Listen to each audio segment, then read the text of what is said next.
Um, I've done my research for a very long time to try and understand the definition of what life is. And to be honest, I can tell you, I've never really understood what it is because for me, life comes with a lot of complexity.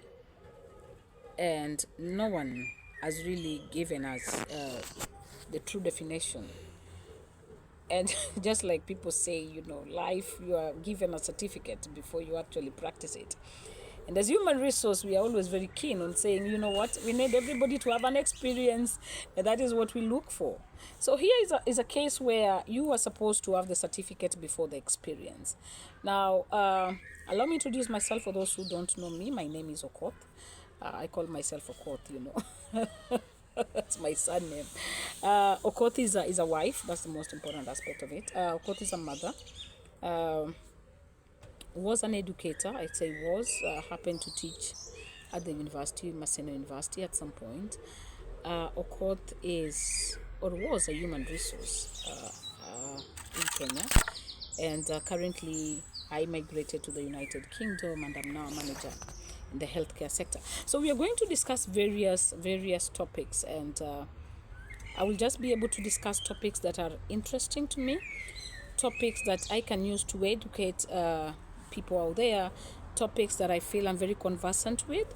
So some of the areas we are going to tackle are the human resource, and it entails appraisal, recruitment, and work environment, how to align your CV to the job role, how to answer some of the interview questions, how to come and put a niche when you are there and at the panel, and then they ask questions like what is your expected salary. Everything human resource, everything recruitment. We are also going to go into education and the advancement of technology, and here again I'm going to align it to parenthood, how technology has really affected parenting. I'm going to talk about relationship advice, but not about my personal life. So don't sit back and say, okay, this advice, are you using it? No. Sometimes we know what is expected. That doesn't really define what we do. So we are going to cut across various topics, and I'll be happy if I can get feedback from you on some of the topics you want us to tackle. We are going to look at the laws in the United Kingdom, or we call it international laws vis-a-vis the Kenyan law. What is the difference, and where does can somebody who practice HR in Kenya come and practice HR in the UK? What are some of the challenges that I experienced in my migration to the United Kingdom in terms of even getting a job, and how do we go about it? So that's it. Having said that, today I want to introduce a very interesting topic, and that is the work environment. You know, here you are excited, you've got your dream job, then reality sinks in. You come in and you realize, I can't work in this environment. We are going to look at some of the signs. What are the signs that will definitely tell you that as much as it was your dream job, the pay is good, but still this is not the right environment for you to work in?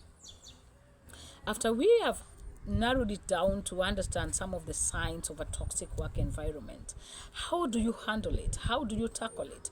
Because today, one of the things I don't believe in is walking out of a work environment and I don't know where I'm going next. Because for once, the truth is, walking out of a toxic environment without knowing where you're going is even another mess altogether. It's even worse than staying in that work environment, because for once, the truth is the bills will not understand that you're moving out of a toxic work environment.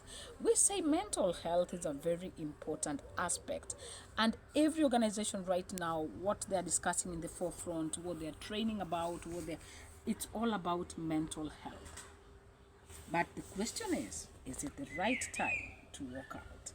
So we are going to look at what are these that you're going to see in a work environment that tells you ideally this is a toxic work environment. How do you go around it? How do you work around it? And definitely, how do you walk out? Because if the management doesn't feel like this is a toxic work environment, the change has to be what we call the organizational culture change. And the change starts from you. Yes, you have to talk about it, you have to have your voice heard, but still we all know that there are organizations that are so difficult to penetrate and so difficult to understand the staff and so difficult to make the change you really want. Because at the same time, you don't want to be singled out as that one rebellious staff. Others are there, they are talking about it under the carpet, and they're not raising their voices.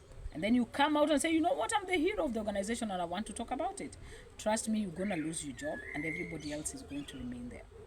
So the first sign you should always look at, because people talk, is your organization transparent?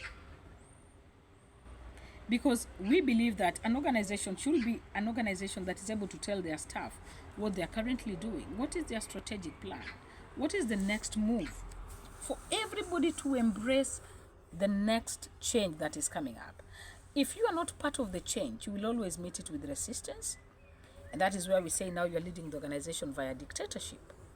So is your organization open enough?